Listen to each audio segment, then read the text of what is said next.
The first thing the Praxis Accord did when it found the human battleship was open its great book of forms and turn to the page where the answer already waited. There was always a page. That was the whole of the Accord's faith. For 11,000 years its scholars had taught that war was not a storm but a science, a closed and finished science, solved down to the last decimal long before any of them were born. Every weapon that could exist had been imagined. Every move a fleet could make had been counted, named, and filed. There were 9 doctrines, and only 9, and every battle ever fought folded neatly into one of them. To meet an enemy was simply to read which doctrine it had chosen, turn to that page, and apply the answer printed there in cold permanent ink. The Accord did not win wars. The Accord closed them, the way a clerk closes a ledger that was never in doubt. So when the long-range eyes of the survey cruiser measured certainty, caught a single gray hull drifting at the edge of the hollow reach, Doctrine Marshal Ozeth Karn felt no fear at all. He felt the small, clean pleasure of a man about to do a thing he had done 10,000 times and had never once done badly. He was old, by the reckoning of his kind. 240 years of service, every one of them spent reading the shapes of war and matching them to their printed answers. He had never been surprised. Surprise in the Accord was a kind of heresy. It meant a scholar had failed to read his book, and the book was never wrong, so the failure was always the reader's. Ozeth Karn had built a career on never being the reader who failed. He drifted into the reading chamber of his flagship, the Settled Question, a vessel 4,000 meters long and shaped like a closed fist, and he settled into the assessor's cradle with the ease of long habit. "Show me the intruder," he said. The chamber filled with light, and the human ship hung there in the middle of the air, turning slowly. It was large. Ozeth Karn would give it that much. Perhaps 1,100 meters, gray and unlovely, built in long flat planes with no grace to them at all. There were scars on its flanks, old ones, healed over with mismatched plate. Its guns were heavy and blunt, and arranged in no pattern the Marshal recognized, which was the first thing that should have troubled him and did not. Beside him stood his junior analyst, a young reader named Vale Sur, only 90 years sworn and still proud of how fast she could find a page. "Doctrine," the Marshal said. It was not a question, it was a command, the way one says a word to a child who has learned it well. Vale Sur's eyes moved over the readouts. The Accord had instruments for this, beautiful instruments, built across 100 lifetimes. They measured the placement of a hull's weapons, the angle of its armor, the rhythm of its power, and from these they named the doctrine the enemy had chosen, because every choice a war maker could make had already been made before, somewhere, by someone, and filed. "Working," she said. The instruments hummed, numbers fell. The Marshal waited. This was the part he loved, the small, still moment before the book gave its answer. He had felt it 10,000 times. He folded his long hands and breathed and waited to be told which of the 9 pages the gray ship belonged to. Vale Sur's instruments finished their first pass. "Inconclusive," she said. The Marshal turned his head a degree. "Run it again." "I ran it 3 times, Marshal. The weapon placement does not match the first doctrine of massed fire. The armor angles do not match the second of the turtle wall. The power rhythm is not the third, the patient siege, nor the fourth, the lunge. It is not the 5th or the 6th. She paused. Her voice had lost a little of its pride. "It does not match any of the 9. "Then you have read it wrong," the Marshal said, without heat, the way one corrects an error of fact. "Read it again. The ship has a doctrine. Every ship has a doctrine. A ship without a doctrine is a ship that cannot fight, and a ship that cannot fight does not come to the hollow reach alone." He said this with the full weight of 11,000 years behind it, and he believed every word, because in all of recorded war it had never once been otherwise. Vale Sur read it again. And the gray ship, as if it had been waiting politely for them to finish, opened a channel and spoke. The voice that came across the dark was not loud and not proud.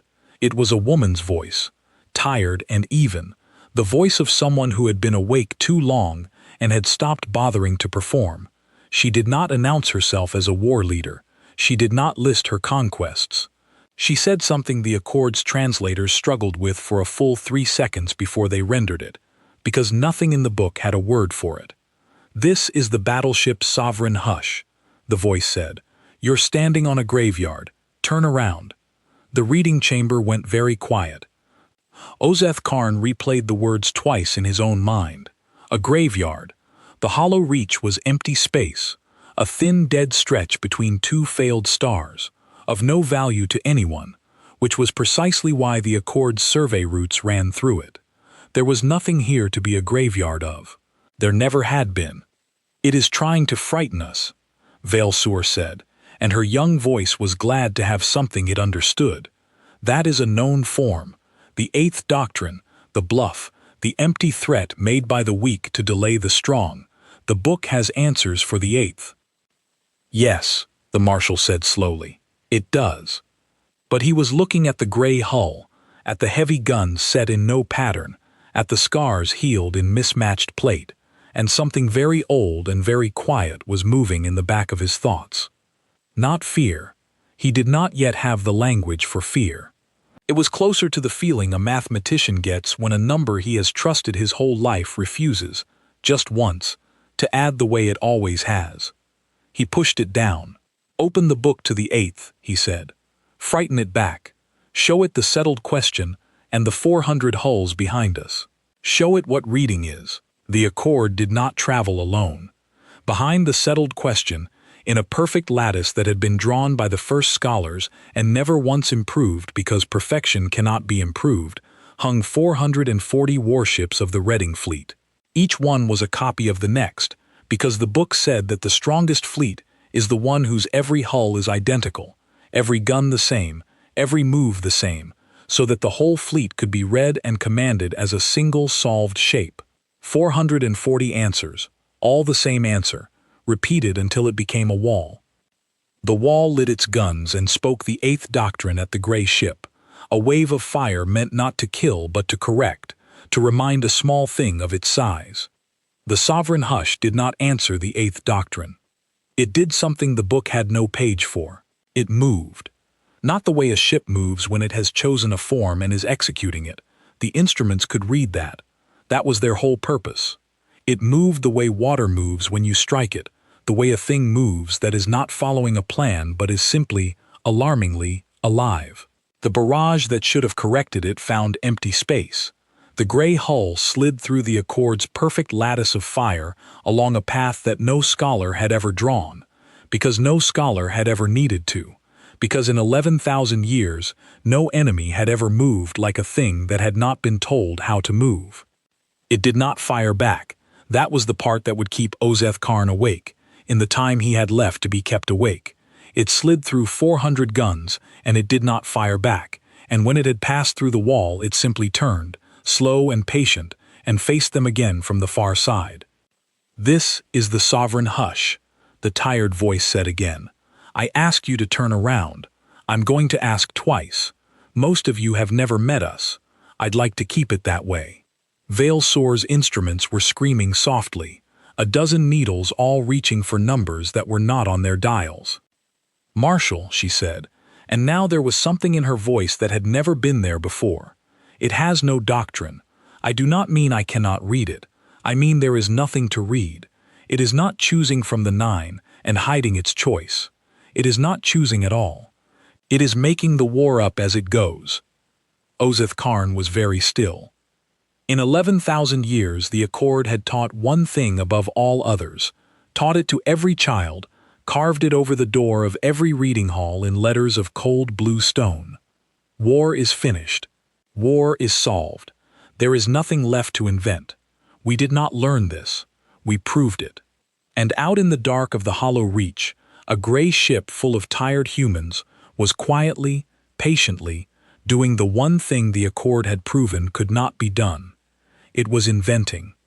The marshal looked at the 440 identical hulls behind him, every one of them holding the same answer to a question the gray ship had just refused to ask.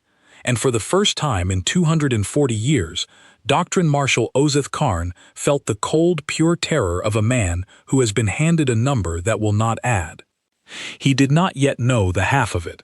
He did not know that the Hollow Reach really was a graveyard, and whose. He did not know what the scars on the gray hull were, or why they had been left unhidden. He only knew, in that first hour, that the book he had served his whole long life had a page for everything in the universe except the thing that had just spoken to him in a tired human voice and asked him, twice, to please go home. Aboard the Sovereign Hush, the woman with the tired voice put down the channel and rubbed her eyes with the heels of both hands. Her name was Hollis Verine, and she was not the captain. She was the ship's senior medic, and she had been awake for 31 hours, and she was speaking on the open channel only because the captain was 3 decks down in the surgery with his chest opened up, and the first officer was dead, and the second was a boy of 26 who had asked her, white-faced, to please just keep talking to the aliens while he learned how to be in command. That was the truth the Praxis Accord could not have read off any instrument. The Sovereign Hush was not a perfect fist of war answering a survey fleet. It was a battered ship limping home from a fight it had already won and barely survived, crewed by exhausted people doing 3 jobs each, and the steadiest voice left aboard belonged to the woman whose whole life had been spent putting bodies back together, not taking them apart. Hollis had not chosen any of this. 6 days ago she had been a medic. Then the Hollow Reach had happened, and now she was the voice of humanity to an empire that thought it had finished inventing war, and she was so tired she could feel her own heartbeat in her teeth. "They're not turning," said the boy in the command chair. His name was Petey Marsh, and he was trying very hard to sound older than he was. "Hollis, they read our maneuver, and they just sat there. They're not even scared." "They're terrified," Hollis said. "They just don't have a word for it yet. Give them a minute. They've never been confused before. It takes the smart ones a while to notice it's happening." She looked at the gray shape of the Accord flagship on the screen, and behind it, the perfect lattice of 440 identical hulls, every one the same, drawn up in a pattern so flawless it looked less like a fleet than a proof. She had seen patterns like that before, not in ships, in disease.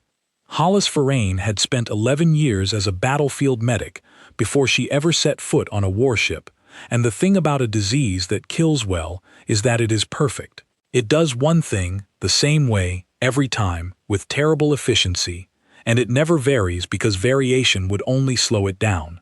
The patients who died were the ones whose bodies tried to fight it with the same answer twice. The ones who lived were the ones whose bodies got strange, got creative, threw something at the sickness it had never seen. She looked at 440 identical ships, and she did not see a fleet that had solved war. She saw a body that had only one antibody, and had never met anything that body could not kill, and had therefore stopped making new ones a very long time ago. "Petey," she said quietly, "they don't know they're sick yet. We're going to have to show them gently. Bring us about, slow. Let them get a good long look at what they're flying through." In the reading chamber of the settled question, Doctrine Marshal Ozeth Karn had ordered the book brought to him, not the instruments. The book itself, the physical book, the great bound master of all 9 doctrines that traveled with every flagship in a sealed case, and was opened perhaps once in a marshal's lifetime. He had it on the stand before him now, its pages the color of old bone, and he was turning them slowly, looking for a thing he already knew he would not find. "There is a 10th, he murmured. "There must be a 10th doctrine, an unwritten one, and the humans have found it, and once I read it I will have it, and the book will be closed again." Vale Soar watched him turn the pages and said nothing. She was young, but she was not a fool, and she had begun to understand something her marshal had not yet let himself understand. There was no 10th doctrine. That was not what the gray ship was. A 10th doctrine would still be a doctrine, a finished form, an answer waiting on a page. The gray ship had no finished form. It was not following a 10th answer. It was refusing to have an answer at all, and inventing a new one every few seconds, and discarding it the moment it was used, the way a living thing breathes air and then lets it go. You could not put that in the book. The book was made of finished things. The gray ship was not finished. The gray ship was the opposite of finished. It was the thing the Accord had spent 11,000 years insisting did not exist. "Marshall," she said carefully, "may I tell you what I think it is?" "You may tell me what doctrine it is," he said, not looking up. "That is what I am trying to tell you. It is not a doctrine. War is not finished, Marshall. We did not solve it. We just never met anyone who could still surprise us, so we decided the surprises had run out." Ozeth Karn's hands went still on the page. It was the worst thing she could have said. It was heresy of the first degree, the one crime the Accord punished above murder, because the Accord was not held together by its borders or its fleets, but by a single shared certainty, and that certainty was that war was a closed book. Take that away, and the whole empire was just 440 identical ships flying in a pattern, with no reason to believe the pattern would protect them, because the pattern had only ever been protected by the absence of anyone clever enough to break it. He should have had her removed. He looked at her for a long moment, and they both knew he should have had her removed. Instead, he said, very quietly, "Prove me right, Velsor. That is your task now. Read the gray ship, and find me the doctrine, and prove the heresy wrong. Because if you cannot, then everything I have served is a lie, and so is everything I have ever taught, and so is the war we are about to lose." Out on the open channel, Hollis Farine was talking again. "You called yourselves the Praxis Accord," she said. The hush had come fully about now, broadside to the fleet, 1,100 meters of scarred gray hull turning slow and deliberate across the dark. Praxis. That's an old word in one of our languages too. It means the doing of a thing, as opposed to the theory of it. I thought that was funny when our linguists pulled it. You named yourselves after practice, and then you spent 11,000 years doing nothing but theory. Ozeth Karn's translator gave him the words, and each one landed like a small, cold stone. "You think war is a science," Hollis went on. The tiredness had not left her voice, but under it there was something harder now, something patient and very sure. "You think it's finished. I want you to understand that I'm not insulted by that. I'm a doctor. Where I come from, people used to think medicine was finished too. Every few hundred years somebody declared we'd learned all there was to know about the body, and every few hundred years the body did something new and killed everyone who believed it. The ones who survived were the ones who never closed the book." She let that sit. "You opened your book on us today," she said. "I watched you do it. You turned to your page 8, and you fired your correction, and you waited for us to behave the way the page said we would. And we didn't, did we? So now you're turning the pages faster, looking for the one that explains us. I'm going to save you some time. There isn't one. You're not going to find us in there, because we're not in there, because we never stopped writing." In the reading chamber, Vale Soar's instruments gave a soft chime, and her breath caught. "Marshall," she said, "I have something. Not a doctrine, a history." The translators cross-referenced the name of the gray ship's graveyard against our oldest survey logs. "The hollow reach is empty," Ozeth Karn said. "It has always been empty. There is nothing here to bury." "There is now," Vale Soar said. "Marshall, 6 days ago, something fought a battle in this stretch of dead space. A large battle. Our survey logs show a debris field we marked as a sensor error and routed around, because the book has no doctrine that produces a debris field of that shape, so the instruments assumed it could not be real." She looked up, and her young face had gone the gray of old bone, the color of the book's own pages. It was real. The debris is not ours. It is not the gray ship's. It belongs to someone else, someone who came through here first. "Who?" the marshal said. Vale Soar told him. File Soar told him. And Doctrine Marshal Ozeth Karn, who had not been afraid in 240 years, felt the floor of his certainty open under him, because the debris in the hollow reach belonged to the Threshing Order. The Threshing Order was the only war the Accord had ever lost, and it had not lost it. That was the official truth, carved over the door of every reading hall along with the rest. The Accord had not lost to the Threshing Order. The Accord had withdrawn from the threshing frontier 800 years ago for reasons of efficiency, and the threshing order had been left to its corner of the dark. And that was all, and any child who suggested otherwise was corrected. The truth, the real truth, the one Ozeth Karn had spent his whole life not quite letting himself know, was that 800 years ago, the Accord had sent a raiding fleet of 900 identical hulls against the threshing order, and the threshing order had taken the book apart. The threshing order did not fight by doctrine either.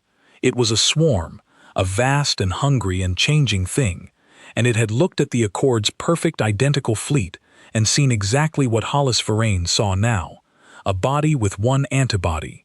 The threshing order had grown a sickness the antibody could not catch, and it had eaten 900 ships in 11 days, and the Accord had run, and then it had carved a lie over its doors and called the running a withdrawal and never spoken of it again. The reason the Accord routed its survey lanes through the dead Hollow Reach was that the Hollow Reach was as far from the threshing frontier as the maps allowed, and the debris in the Hollow Reach was threshing debris. The threshing order had come here, to the dead place, to the safe place, and something had met it. "Show me the battle," Ozeth Karn said, and his voice was not entirely steady.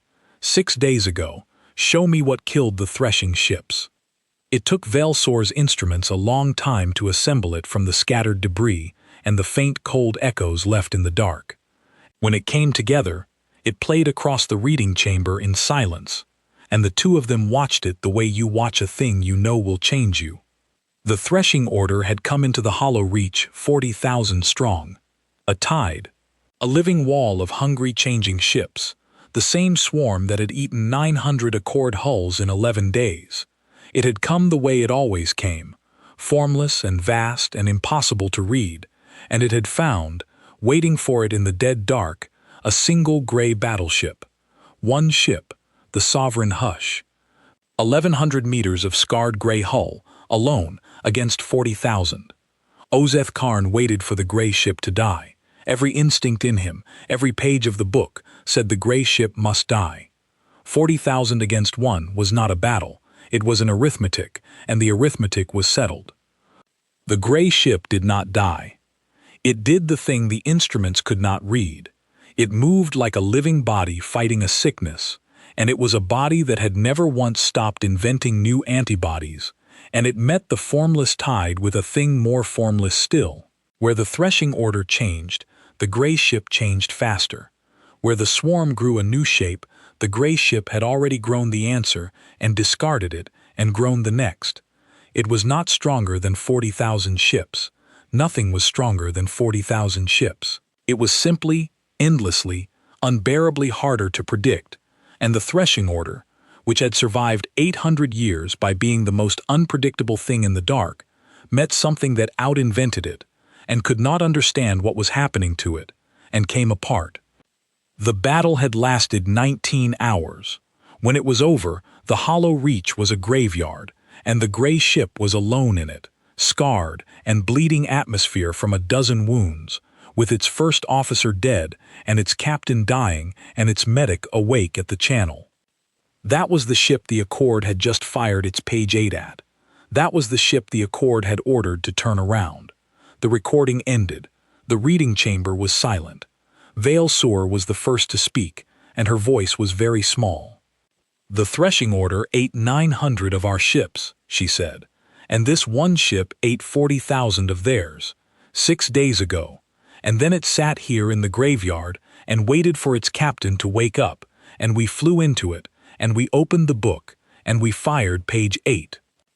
Ozeth Karn closed the great book on its stand, slowly, the bone-colored pages folding together for what he somehow knew was the last time he would ever open them in faith.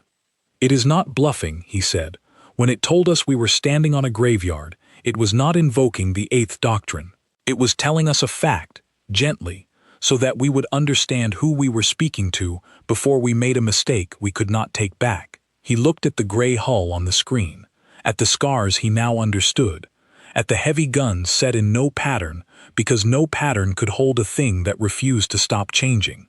It asked us to turn around. Twice. It killed 40,000 ships 6 days ago, and it has asked us, twice, to please go home, and I fired on it, and it did not fire back."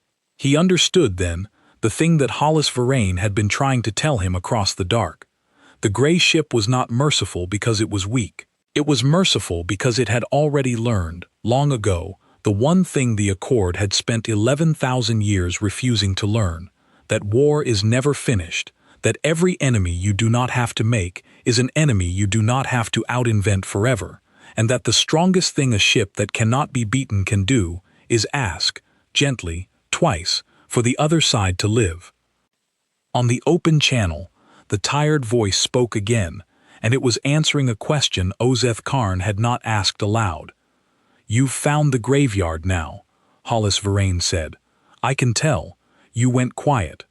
So you know what we did to the threshing order, and you know it was 40,000, and you know it was 6 days ago, and you're doing the arithmetic on your 440. A pause. "I want you to put the arithmetic down.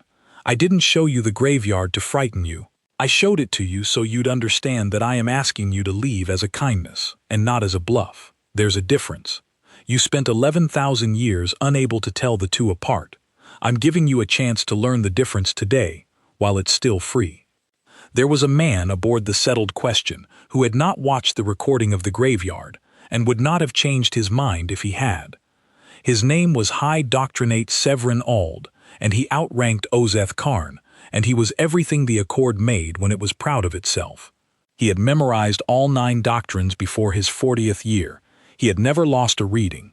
He believed, with the whole of his cold, clean heart, that the universe was a finished equation, and that the Accord was the hand that had finished it, and he had heard quite enough about graveyards and gray ships and the heresy of unsolved war. He came into the reading chamber with the unhurried walk of a man who has never once doubted his own footing. "You close the book," he said to Ozeth Karn, looking at the sealed case on its stand. "On a battlefield, in front of a junior reader. Do you know what that looks like, Marshal?" "It looks like a man who has read the page he was sent to read," Ozeth Karn said, "and found that the page is wrong. The page is never wrong. The page says 40,000 ships defeat one ship. There are 40,000 ships in the graveyard below us, High Doctrinate, and they are all dead, and the one ship is asking us to leave. Read that. Find me the page that holds it. I will wait." Severin Auld did not look at the graveyard. He had decided, somewhere in the cold architecture of his certainty, that the graveyard was a forgery, a thing the gray ship had staged to frighten weak minds, and once a man like Severin Auld decides a thing is a forgery, no amount of 40,000 dead ships will move him, because the moving would cost him more than the dying. "It is the 9th doctrine," he said. The chamber went still. There were 9 doctrines, and the Accord taught all 9 to its children, but it spoke the 9th only in whispers, because the 9th was the doctrine of the closed fist, the doctrine of overwhelming and total force, applied without pause or mercy, until the enemy was not defeated, but erased. The 9th was reserved for heresy. It was the answer the book gave to the one thing the Accord feared more than any enemy, which was the suggestion that the book itself might be incomplete. The gray ship was that suggestion, made flesh. So Severin Auld turned to the last page, and read the 9th, and called for the fleet. "Marshal," Velsor said, very low, "if we open the 9th on a ship that ate 40,000. "I know," Ozeth Karn said. "We have 440 hulls. It killed 40,000, the arithmetic." "I know, Velsor. But the 9th doctrine was not the Marshal's to refuse. That was the cruelty of the thing the Accord had built. No one could refuse the book. The book refused for you."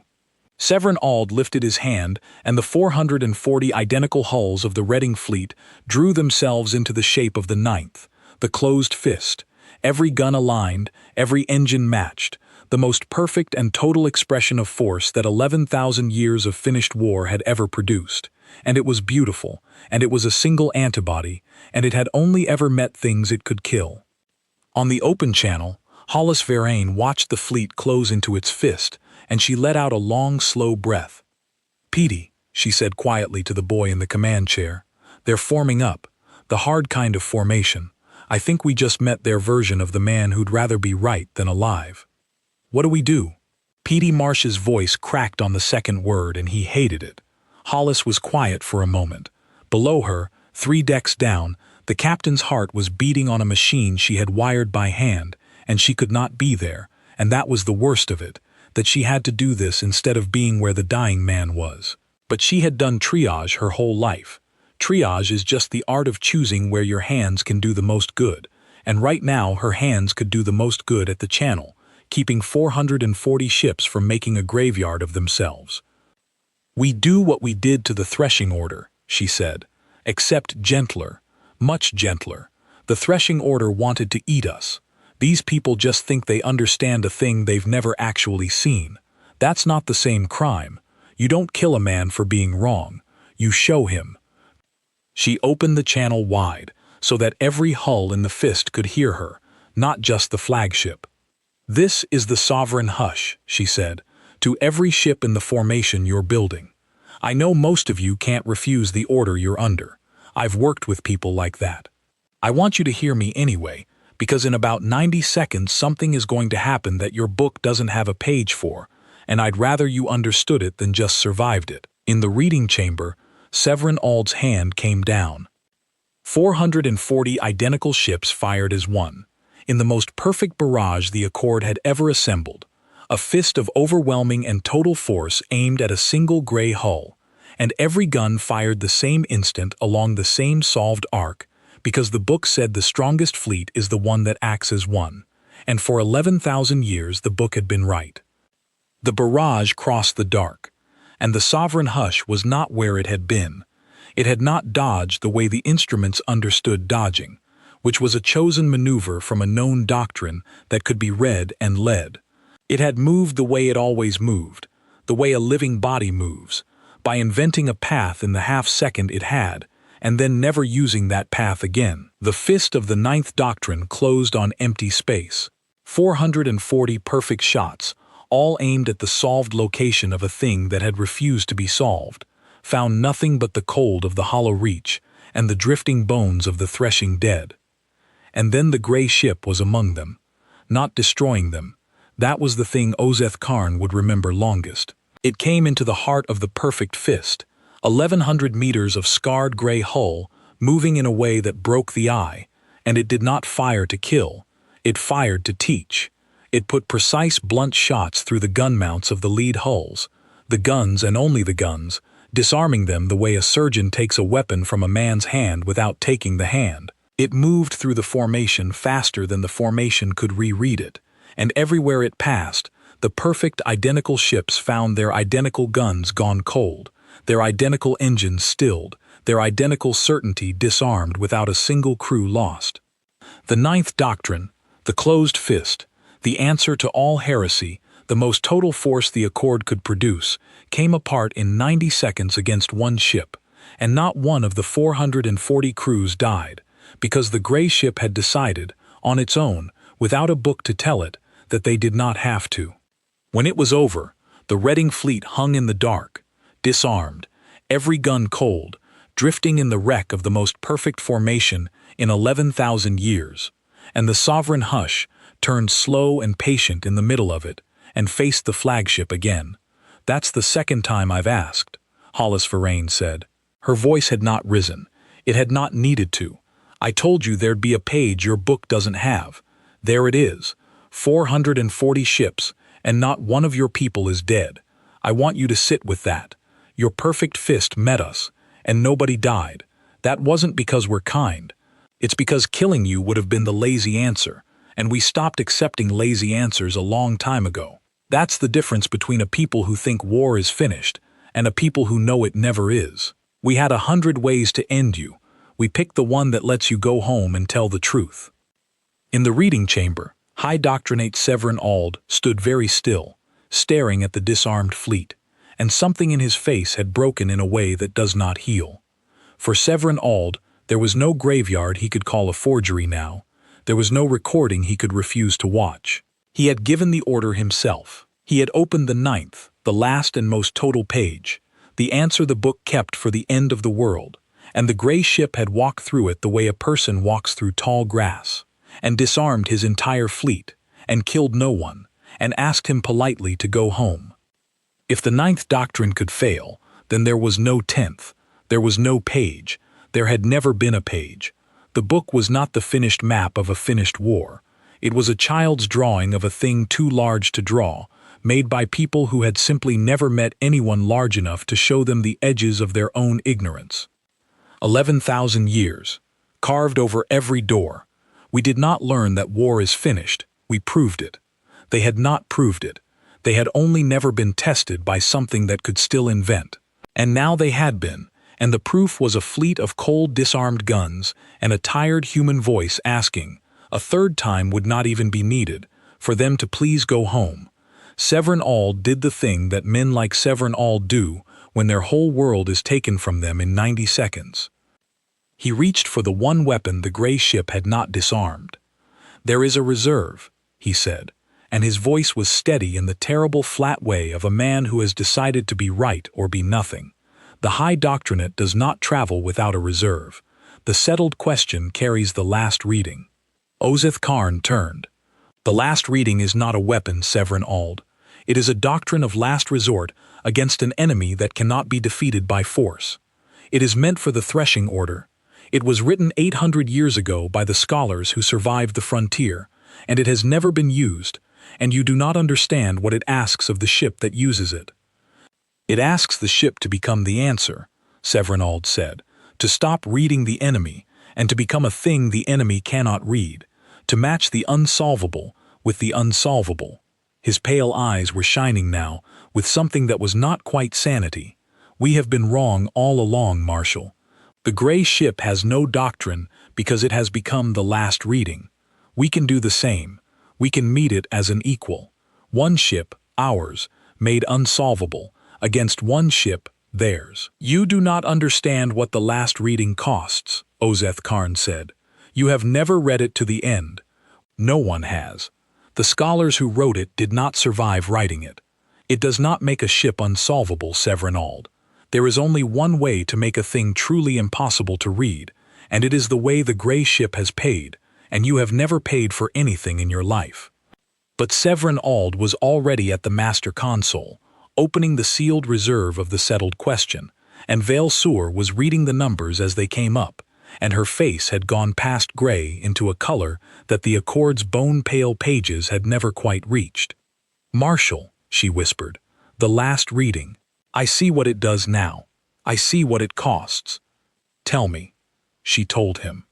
And out in the graveyard, in the gray ship, the tired voice of Hollis Varen went suddenly sharp, because the sovereign hush had instruments too, and they had just read the settled question opening something old and terrible at its core. "Whatever you're about to do," Hollis said, and for the first time there was real urgency in her, the urgency of a doctor who has seen a patient reach for the wrong bottle. "Stop. Stop right now. I know what that is. We've seen ships try it. You don't have to become unsolvable. You just have to stop pretending you ever were. Those aren't the same thing, and one of them kills everyone aboard. Do you hear me? Take your hand off it. There is nothing in this dark worth what that's about to cost you." The last reading was not a weapon. Hollis Varan had understood that the moment her instruments showed her what the settled question was opening, and her understanding was older than the Accords, because where she came from they had a word for it. The last reading was written 800 years ago by the 9 scholars who survived the threshing frontier, the only 9 who came back from the war the Accord pretended it had not lost. They had watched 900 identical ships die because the enemy could not be read, and in their grief and their terror they had reasoned their way to a single conclusion: if the enemy cannot be read, then we must make ourselves a thing that also cannot be read, and meet the unsolvable as an equal. And then they had asked the question that the Accord had spent 11,000 years never asking, the question that the whole closed book existed to avoid: what is the one thing that cannot be read? The answer they found killed them. A ship cannot be read if it has no plan, the 9 scholars wrote, in the document Vale Sur was now reading aloud in a voice that shook. A ship that follows a plan can be read by its plan. A ship that follows a doctrine can be read by its doctrine.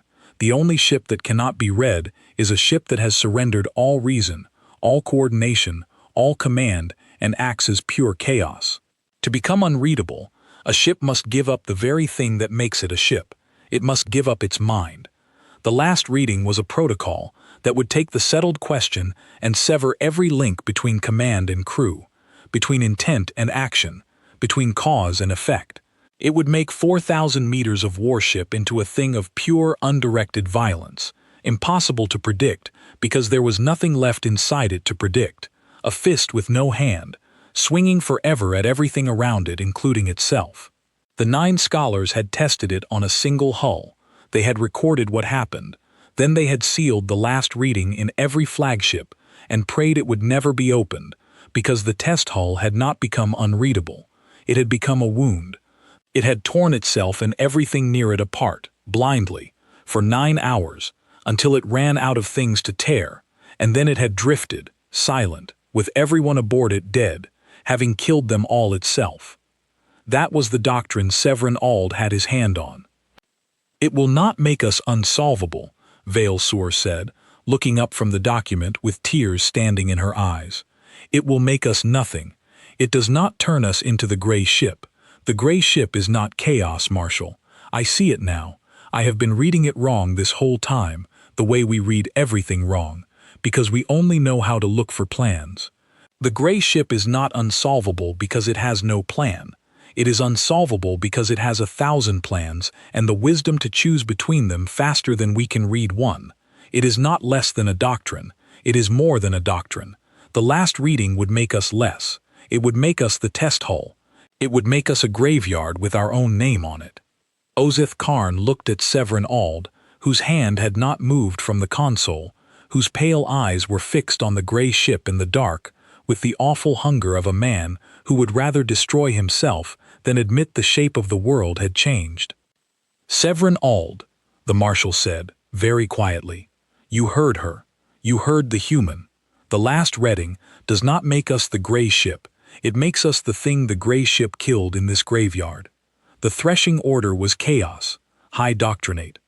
The threshing order was the formless tide, the thing with no plan, and the gray ship beat 40,000 of them, because chaos can be out-invented by anything that can still think. You would make us the 40,000. You would do to our own crew what the threshing order could not, and you would do it to be right." "The book has an answer," Severin Ald said. His voice had gone strange and flat. "The book always has an answer. If the answer is the last reading, then the answer is the last reading, and I will not be the high doctrinate who closed the book on a battlefield because a human told me to." His hand began to move, and Doctrine Marshal Ozeth Karn, 240 years sworn, who had never once been surprised, who had built his entire life on never being the reader who failed, did the thing that men of the Accord were never built to do. He chose. Not from the book, not from a page. There was no page for this, and he knew now there had never been a page for anything that mattered, that the page had only ever covered the small, predictable cruelties of a universe that had not yet sent the Accord anything it could not survive. He chose the way the gray ship moved, in the half-second he had, inventing a thing he had never done and would never need to do again. He crossed the chamber, and he put his own hand over Severin Ald's, and he closed the console. "No," Ozeth Karn said.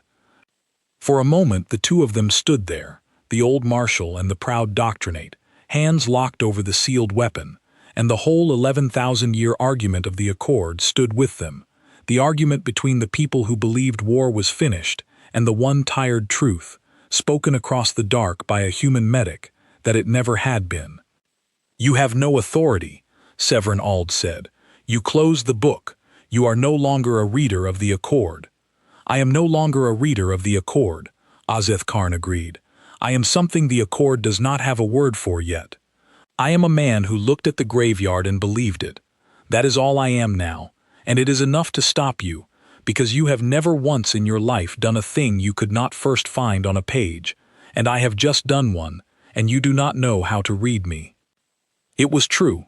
Severin Ald looked at the old Marshal's hand over his, and his pale eyes searched for the doctrine in it, the form, the plan he could read and counter, and there was none, because Ozeth Karn was no longer following any plan at all.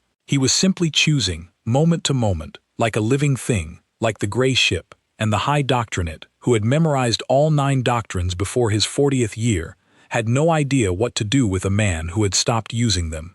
The hand under his went slack. On the open channel, Hollis Varane's instruments showed her the last reading close again, sealed, the terrible thing put back in its box, and she let out a breath she felt she had been holding for 11,000 years that were not even hers. "Thank you," she said, and she meant it, and for the first time, the tiredness in her voice had something gentle under it. "Whoever just did that, thank you. I've watched a ship try the thing you almost tried. We came across it 3 years ago, drifting, everyone aboard, killed by their own guns. We buried them. You don't ever have to know that ship's name. You just have to know we buried them, and that we'd have had to bury you too, and that I am very glad I don't." Ozeth Karn stepped back from the console. Severin Auld did not move.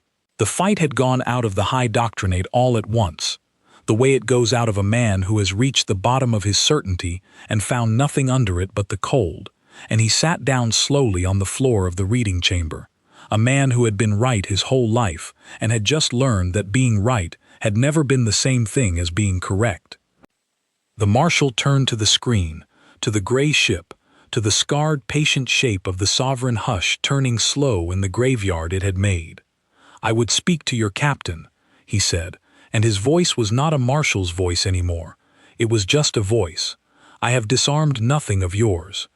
I have only failed to destroy you 3 times and almost destroyed myself instead. I have nothing to bargain with. I would speak to your captain as a man who has been wrong for 240 years and would like, before he dies, to be wrong out loud so that someone who is not wrong can hear it." There was a silence on the channel. Then the tired voice came back, and it was kinder than he deserved. "Our captain's 3 decks down with his chest open," Hollis Varane said. "He'll live. I think he'll live. But he can't talk to you, so you're stuck with me, and I'm not a captain. I'm the ship's doctor. I've been doing the talking because everyone who outranks me is either dead or dying or 26 years old and learning command in the worst possible afternoon of his life." A small sound that might, in a less tired person, have been a laugh. "You spent 11,000 years building an empire that could read any war, and you finally met a ship you couldn't read, and the voice that's been beating you all day belongs to the one person aboard whose entire job is to keep people alive. I want you to think about what that means. The thing that broke your book wasn't a better weapon. It was a doctor who refused to let the day become a slaughter when it didn't have to be."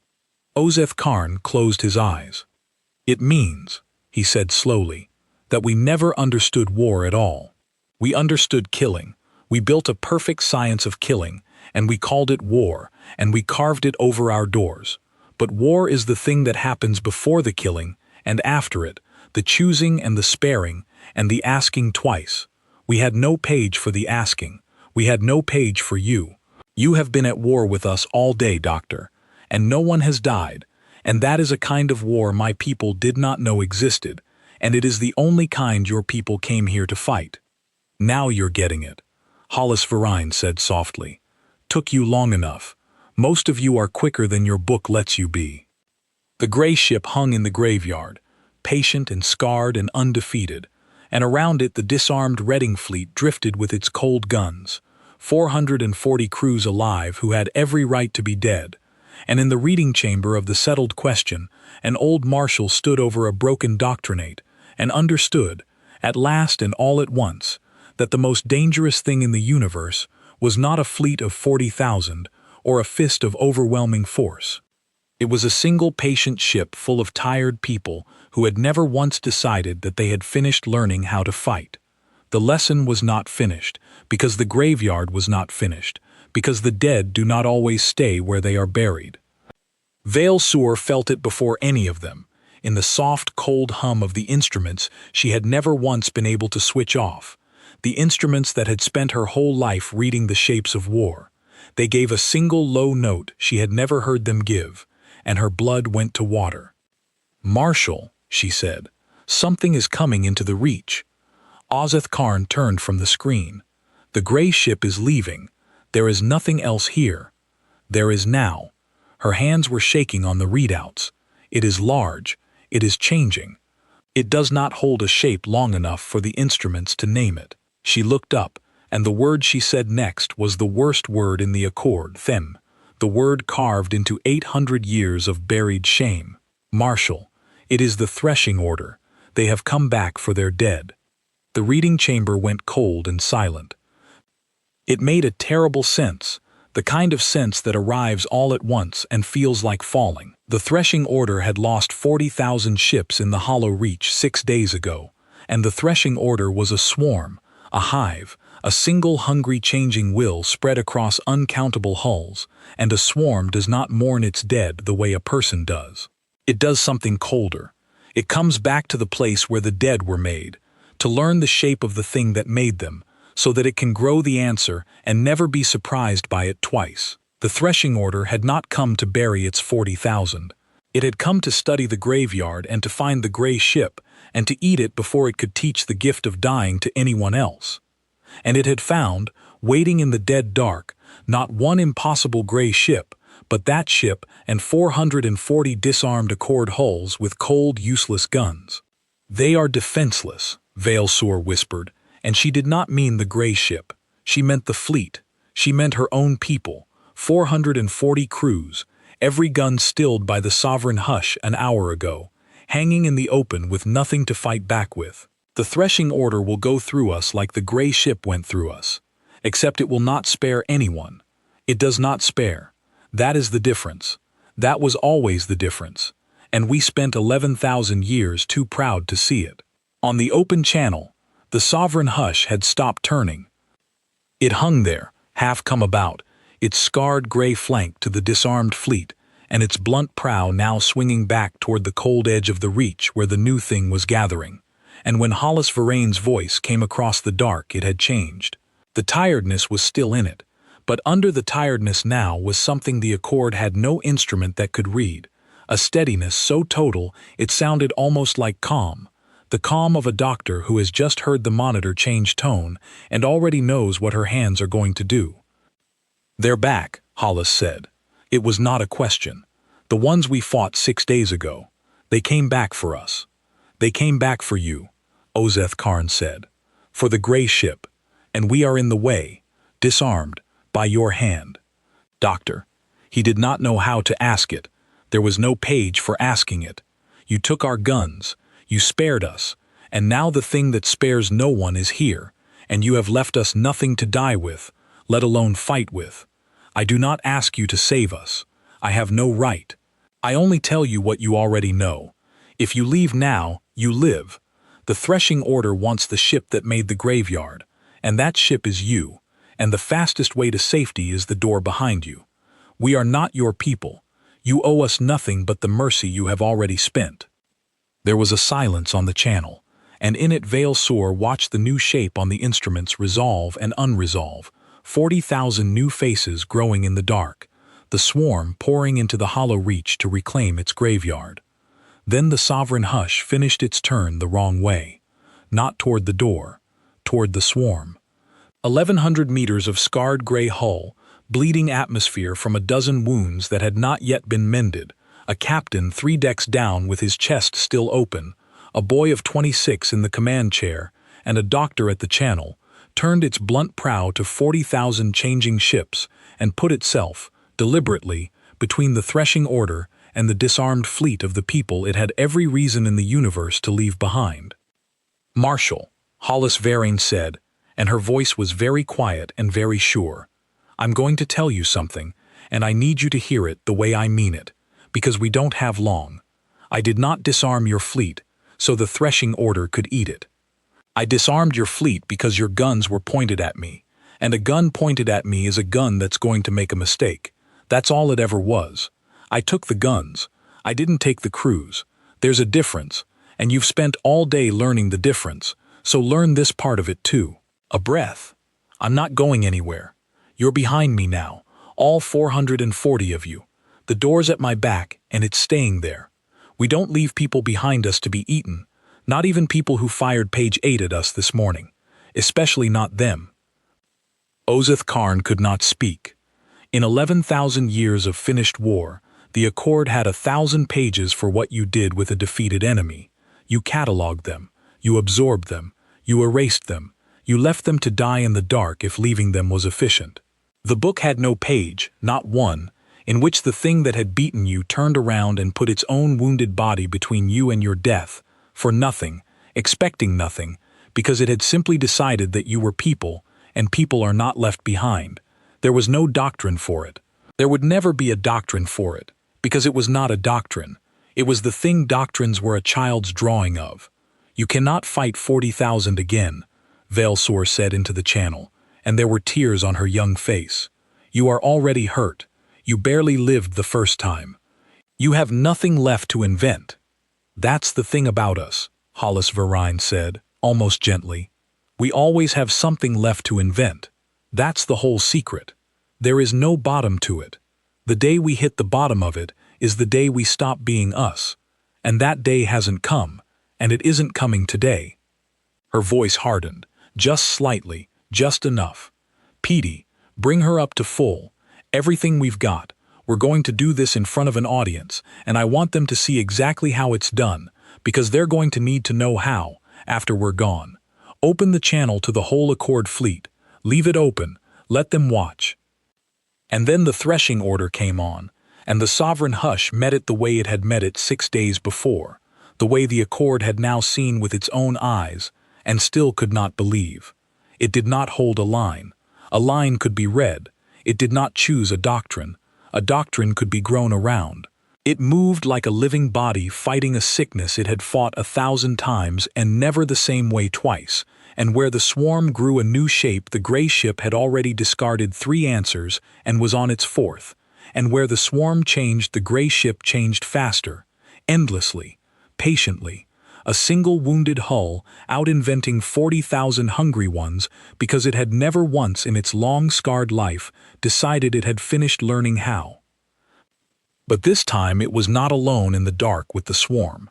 This time 440 disarmed Accord hulls hung behind it, with the channel open, watching, and Doctrine Marshal Ozeth Karn stood in the reading chamber of the settled question, and watched a thing he would spend the rest of his life trying to describe and never quite manage. He watched the gray ship fight for him. He watched it take wounds that were meant for the disarmed fleet onto its own already bleeding hull. He watched it interpose, again and again, 1,100 meters of patient gray iron, sliding between 40,000 changing ships and 440 defenseless crews, never once asking the fleet to do anything, never once blaming it for the cold guns it had stilled with its own hand, simply standing in the dark and being the wall, the way the Accord had spent 11,000 years trying to be a wall and had only ever managed to be a fist. And somewhere in the 3rd hour of it, watching the gray ship bleed and turn and invent and never break, Ozeth Karn understood the last thing he had not yet understood, the thing the whole day had been carrying him toward. The sovereign hush was not unbeatable because it could not be hurt. It was hurt all over. It had been hurt 6 days ago, and it was hurt now, and it would be hurt again. It was not unbeatable because it was strong. 40,000 was stronger. 40,000 was always stronger. It was unbeatable because it had decided, somewhere in the long history of the tired people who built it, that being beaten was simply a thing it would not do, and then it had refused, every single second, with everything it had, to make a liar of that decision. It was unbeatable because it never stopped. That was all. That was the whole of it. It outlasted, out-invented, out-chose, and out-cared the things that came against it, not for an hour but forever, with no bottom and no end, and a thing like that cannot be beaten because there is no moment you can point to where it agrees to lose. The threshing order did not understand this. It could not. It was a swarm, and a swarm understands hunger and growth and the eating of the weak, and it had no organ that could hold the idea of a single wounded ship that would rather bleed forever than step aside. It threw 40,000 shifting faces at the gray wall, and the gray wall held and held and held, And somewhere in the holding the swarm did the thing that swarms do when they meet a thing they cannot eat, and cannot understand and cannot make stop. It began to come apart. Not all at once. The threshing order was vast, but the gray ship had taught it, 6 days ago, a thing it had never learned in 800 years of being the most unreadable horror in the dark, and the lesson was simple and unbearable. There was something out here that it could not outchange, something that met its formlessness with a deeper formlessness, its hunger with a deeper patience, its 40,000 with a single ship that would not stop, and a swarm that meets such a thing does not rage, it frays. The will that held the 40,000 faces together began, hull by hull, to lose its grip, because at the bottom of the threshing order, under all the hunger, there was only the certainty that it was the most terrible thing in the dark, and the gray ship had just spent 2 visits to the hollow reach quietly, completely, and without ever once gloating, proving that it was not. The swarm broke. It did not flee. Exactly. A swarm cannot flee. It has nowhere that is not itself. It simply came apart, its terrible unity dissolving back into the scattered mindless hulls it had grown from. And they drifted, and went dark, and the second graveyard of the hollow reach lay down beside the first, and the gray ship hung in the center of it, scarred and bleeding, and patient and undefeated, having defended to the last the very fleet that had fired on it that morning. The channel was silent across 440 hulls. Then Hollis Verrain spoke, and her voice was so tired it was barely there, and it was the steadiest thing in the dark. "That's how it's done," she said. "I told you you'd need to know. Not the moving. You can't copy the moving, that comes from never having stopped. I mean the other thing, the part where you turn around, the part where the people behind you are people, even the ones who shot at you, and you stand between them and the dark, because that's what the strong are for. That's the page your book never had. Now you've watched us write it. Don't you dare forget it." Ozeth Karn knelt down, slowly, in the reading chamber of the settled question, the way his people knelt only before the oldest truths, and he was not ashamed, because there was no one left in the universe whose seeing of it could shame him. "We will not forget it," he said. "I swear it on a book I no longer believe, and a life I no longer recognize. We will not forget what we watched you do for people who did not deserve it. Dr. Hollis Verrain. We came into this dark certain we understood war, and you have shown us, twice now, that we never understood the first thing about it, because the first thing about it is the one thing we cut out of ourselves 11,000 years ago, so that we would never have to feel it again." His voice broke, and he let it. "You may go now. The door is at your back. You have spent everything for us, and you owe us nothing, and there is nothing here that can hurt you anymore. Go home. Be repaired. Be improved. The way your people improve a thing they have not decided is finished. And know that for as long as the Accord stands, there will be a fleet in the dark that lives, because a wounded gray ship would not leave it behind." And the sovereign hush, at last, turned the right way toward the door. They talked for 4 hours. It was not a negotiation. There was nothing to negotiate. The gray ship held all of it and wanted none of it. It was something the Accord had no word for and would have to invent one, the way it would now have to invent a great many words. It was 2 peoples, one ancient and one young, sitting across the dark of a graveyard and saying true things to each other, slowly, while 3 decks down a human captain's heart learned to beat on its own again. Hollis Verrain did most of the talking, because she was the one who was awake, and because, it turned out, a doctor was exactly the right person to explain the thing the Accord needed to hear. "You treated war like a disease you'd already cured," she told Ozeth Karn, somewhere in the 2nd hour. "I understand the temptation. We did it too, with actual diseases, more than once. Every time, the same thing happened. We'd declare some plague finished, stop watching it, stop inventing against it, and a generation later it would come back wearing a face our old answers couldn't see, and it would walk through us like we were nothing, because we'd stopped being able to change." She paused. "The threshing order is your plague that came back. You beat it once, 800 years ago, and then you decided war was finished, and you stopped inventing, And it didn't. It kept changing in the dark while you stood still.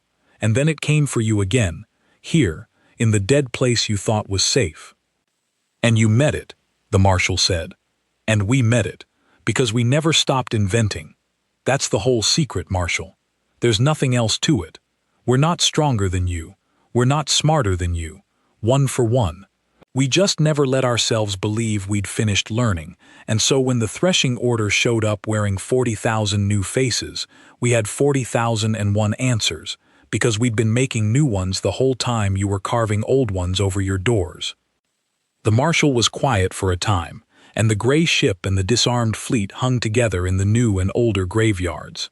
And when he spoke again, it was to ask the thing he had been circling all along. "How many wars have you fought, Doctor?" Ozith Karn said. "Your people. How many wars to learn a thing like this? We fought one great war 800 years ago, and we have built 11,000 years of certainty on top of it. How many did it take you to learn instead that you must never be certain at all?" "More than I could count for you," Hollis Varane said. "And that's the answer, Marshal. Not the number. The fact that I can't give you one. You want a number because a number is finished. You want to know that war cost us 9 wars or 90, so you can file the cost and close it. But we never closed it. We never added it up and decided we'd paid enough to stop learning. Every war taught us the same lesson, which is that the war before it had not taught us everything, and we believed that lesson every single time, even when it would have been so much easier to carve a wall and rest." Her tired voice softened. "That's the difference between your 11,000 years and ours. You spent yours becoming certain. We spent ours staying afraid of certainty. And afraid is the right word. Certainty is the most expensive thing a war-making people can buy, because the price is paid all at once, later, by the generation that meets the thing the certainty said could not exist." "You are afraid of certainty," the Marshal repeated, slowly, the way a man repeats a thing that is rearranging the inside of his head as he says it. "Terrified of it. The day we stop being terrified of it is the day we lose, and we've been terrified of it for a very long time, which is why we keep on not losing." She let out a breath that was almost a laugh. "You thought our strength was the ship. It was never the ship. The ship is just iron that does what frightened, curious, humble people tell it to. Take away the fear, take away the curiosity, take away the humility, and you'd have exactly what you have. A perfect book, a perfect fleet, 400 identical answers, and a graveyard somewhere ahead of you with your name already on the stone." In the reading chamber, Severin Auld lifted his head from where he sat on the floor. He had not spoken in a long time. The fight had gone out of him in the moment the Marshal closed his hand over the last reading, and the watching of the second battle had emptied him further, and now there was almost nothing of the high doctrinate left in him at all. Only a man who had reached the end of everything he had ever believed and had not yet found out whether there was anything on the other side of it. "Then it cannot be taught," Severin Auld said, and his voice was hollow. "If your strength is fear and curiosity and humility, then it cannot be written in a book, and it cannot be ordered, and it cannot be made into doctrine. You cannot hand it to a people. We cannot simply choose to have it. We are not built the way you are built. We have been certain for 11,000 years. You ask us to become afraid, and there is no page for becoming afraid, and so we cannot do it, and so we are lost no matter what you spare us."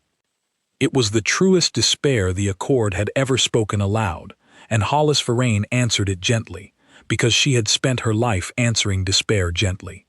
"You just did it," she said. Severin Auld went still. "You just stood up in front of your Marshal and a fleet full of your people, and the enemy that beat you, and you said out loud that you don't know how to become what you need to be. That's the fear. That's the curiosity. That's the humility. You did all three in one sentence, and you did it without a page to tell you how, and you think you can't do the thing you are doing right now." Her voice was very kind and very sure. "Nobody hands it to you, Doctrinate.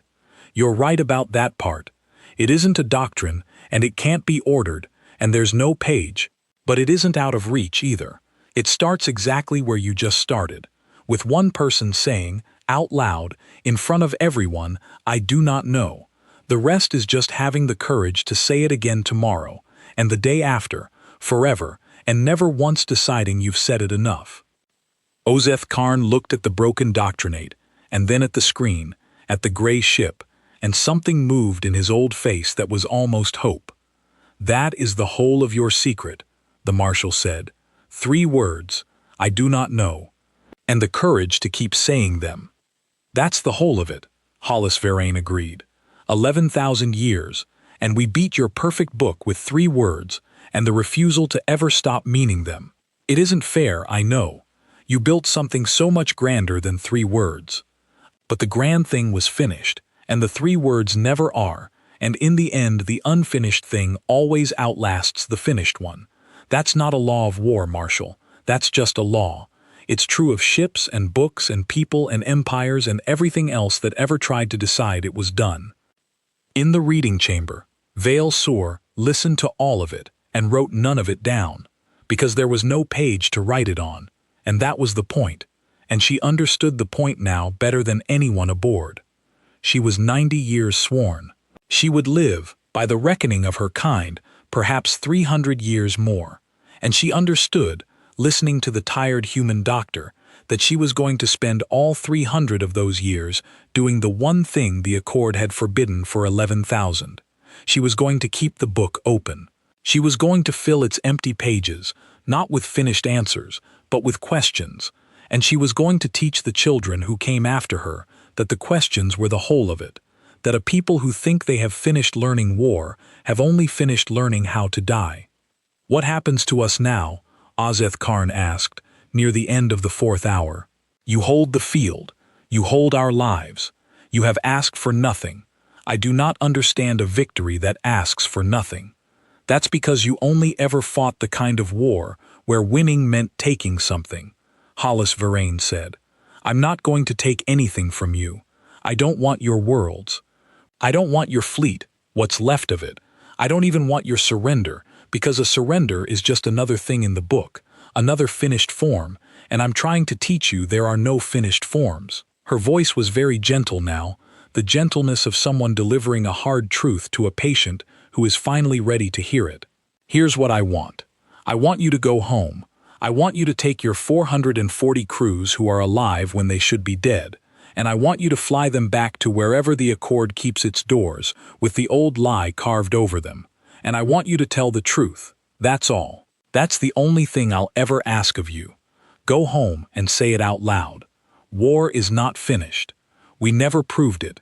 We just never met anyone who could show us the edges. They will not believe me. Some of them won't. The Severin Alds won't. The ones who'd rather be right than alive.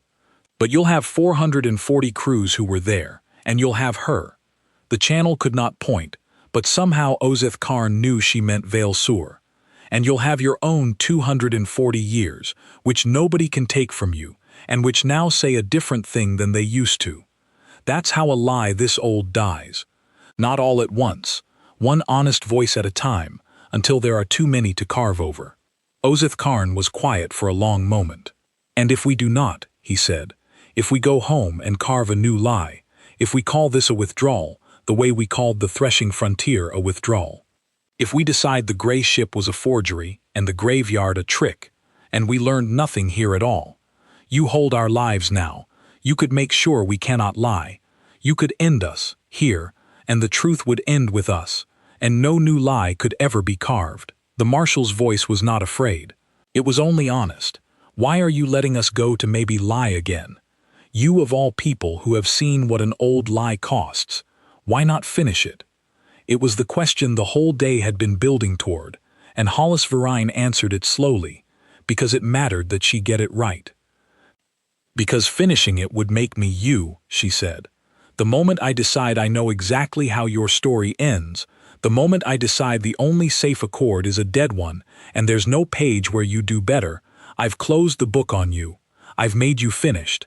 And the whole thing I've been trying to teach you all day, the only thing, is that nothing is finished, not war, and not people, and not you. I don't get to be sure how you turn out. If I were sure, I'd be exactly the thing that killed 900 of your ships at the threshing frontier, and 40,000 threshing ships in this graveyard. Certainty is the disease, Marshal. I'm not going to catch it just to be safe. The Marshal closed his eyes, and when he opened them there was something in his old face that had not been there in 240 years, and would never quite leave it again. "You are letting us go," he said, "because to do otherwise would make you into us, and you would rather risk us than become us. Now you understand war," Hollis Verine said. "That's the last page, the one your book never had. The point of being unbeatable isn't to win every fight. It's to be strong enough that you can afford to let the other side stay alive long enough to surprise you. You couldn't afford that. You were so afraid of being surprised that you killed every surprise before it could happen, and you called the killing peace. We can afford it. That's the only thing that's ever made us hard to beat. We're strong enough to be merciful, and we're humble enough to stay curious, and those two things together are the only weapon that's never once let us down." The sovereign hush began, very slowly, to come about. It did not fire a parting shot. It did not transmit terms. It turned its scarred gray flank to the disarmed fleet of the Accord, 1,100 meters of ship that had killed 40,000 and spared 440 in the same dead stretch of dark, and it gathered itself to leave the graveyard it had made. "Doctor," Ozeth Karn said, before it could go. "Hollis Verine, I would know one thing, if you will tell me. The name of your ship, Sovereign Hush. We could not translate it cleanly. What does it mean?" There was a pause on the channel, and when she answered, the tiredness in her voice had something almost tender in it.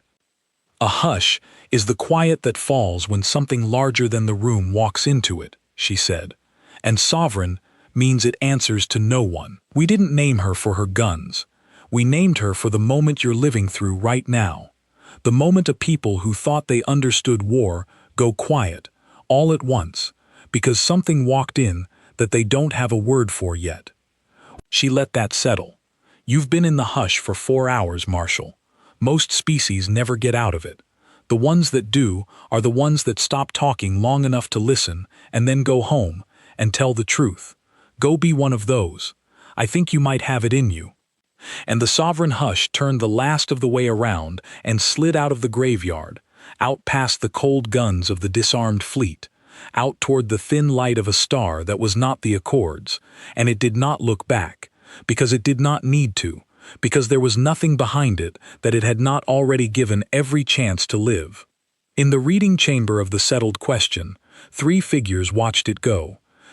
Vale Sur watched it with the open, terrified wonder of someone whose entire future had just been rewritten, who had 100 empty pages and 300 years to begin filling them, and who understood that she had been chosen, by accident, by being the one young reader brave enough to say the heresy out loud, to be the first scholar of an Accord that no longer believed war was finished.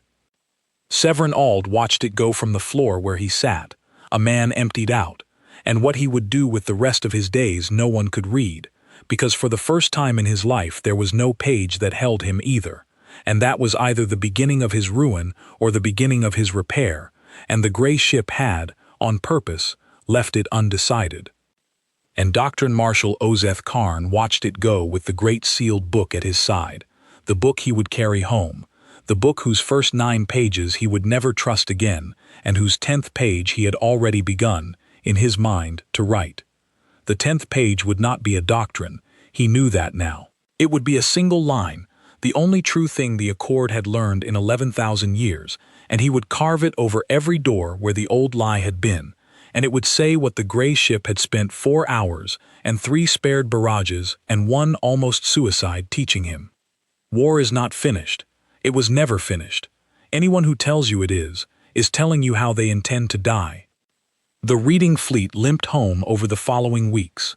440 hulls with cold disarmed guns, and at every reading hall along the way, the crews told the same impossible story, and the story could not be filed under any of the 9 doctrines, and so it did the thing the Accord had spent 11,000 years preventing. It spread, not as an order, not as a doctrine, as a question, passed from one reader to the next, the way the gray ship had passed through the perfect fist, faster than any book could close around it. Some of them refused it. The Severin Aulds of the Accord, The ones who would rather be right than alive, dug in their heels and called the gray ship a forgery, and the graveyard a trick, and a few of them carved new lies and went looking, in the years that followed, for the threshing order, certain they could beat it now with the right page. The dark is large. Some of them found it. None of them came back. The galaxy is patient with people who refuse to learn. It simply waits for them to meet the thing they have decided cannot exist. But most of them did not refuse it. Most of them were like Ozith Karn, like Vale Sur, like the 440 crews who were alive when they should have been dead, and who could not stop thinking about the doctor's voice across the dark, asking them twice, gently, to live. Within a generation the words over the great doors had changed. The old lie was struck out. The new line was carved, the one the marshal had written in his mind in the graveyard, and beneath it, smaller, where every child entering a reading hall would see it, a second line that Vale Sur added when she became first scholar, the longest-serving and best-loved teacher the Accord ever had. It said, "A people met us in the Hollow Reach who had killed 40,000 and chose to kill none of us. Remember that the choosing was the strength, and not the killing. We were spared so that we could learn. Do not waste it." The sovereign hush never came back. It did not need to. Its captain lived, as Hollis Verrain had said he would, and took his ship home to be repaired and improved, because the people who built it had never decided it was finished either, and there were always new things to invent into its scarred gray hull. Hollis Verrain went back to being a medic, mostly, though she was never quite only a medic again, because the day in the Hollow Reach followed her, and people who had heard the story would sometimes come a long way just to sit with the doctor who had won a war, by refusing to let it become a slaughter. She did not think of it as winning. When they pressed her, late, when she was tired, she would say the same thing every time, and it was the truest thing she knew. "We didn't beat them," she would say.